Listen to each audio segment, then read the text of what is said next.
Всем привет! Наконец-то я добрался до консервации и решил вам показать, как я консервирую необычным способом помидоры. Это у меня сорт новичок, посмотрите, какие хорошие и мясистые помидоры. Закрывать я их буду сегодня с базиликом. Значит, я для этого приготовил листья хрена на одну баночку, один лист. И базилик. Базилик можно брать любой, сиреневый или зеленый, тут уже на ваш выбор. Банки я предварительно помыл содой, стерилизовать их не надо. Теперь добавляю сюда 3 крупных зубчика чеснока, который разрезал пополам. Добавляю сюда болгарский перец. Теперь добавляем сюда обязательно хрен и, естественно, базилик. Базилика берите на свое усмотрение. Больше или меньше тут роль не играет. Ну, примерно вот такой вот пучок я добавил. Базилика берите просто на свой вкус. Теперь я сюда добавил острый перец обязательно. И после этого начинаем уже заполнять наши банки помидорами до самого верха.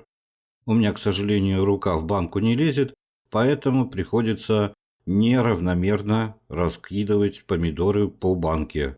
Женщинам в этом случае, конечно же, удобнее. Банки я заполнил помидорами. Вода у меня закипела, и теперь начинаем заполнять банки до самого верха кипятком. Потом накрываем крышками и выдерживаем 10-15 минут. Если банки поставить вот так вплотную друг к другу, то тогда вода намного дольше сохранится горячей в этих банках.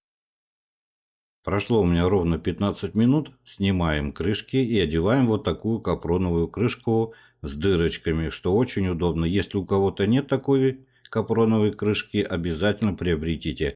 И теперь сливаем полностью воду с наших помидор и воду обратно ставим на огонь и доводим до кипения. А теперь я покажу вам, что я буду делать дальше. Без разницы, как вы будете дальше готовить маринад, кто-то любит готовить, добавлять все специи прям в воду, которую мы только что поставили на газ-плиту. А я люблю сразу добавлять все специи, соль и сахар в банку. Значит, я добавляю на одну 3-литровую банку 3 столовые ложки соли без верха. Сахара добавляю тоже 3 столовые ложки, но с верхом. Помидоры очень любят сахар. Теперь добавляем из специй сюда 2 гвоздики.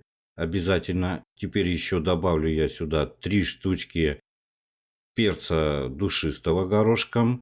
И добавлю сюда перец черный горошком. Штук 10-15. Тут уже на ваше усмотрение. После добавления специй обязательно накрываем крышкой, чтобы температуру помидоры не потеряли. Вода у меня закипела второй раз. И теперь начинаем ее разливать по банкам. Значит, специи мы уже добавили, все это мы сделали. Теперь нам осталось долить воду горячую до плечиков и добавить сюда уксус. Уксус я добавляю 1 столовую ложку 70%. Если у вас 9%, то рассчитывайте так. 25 мл 9% уксуса на 1 литровую банку.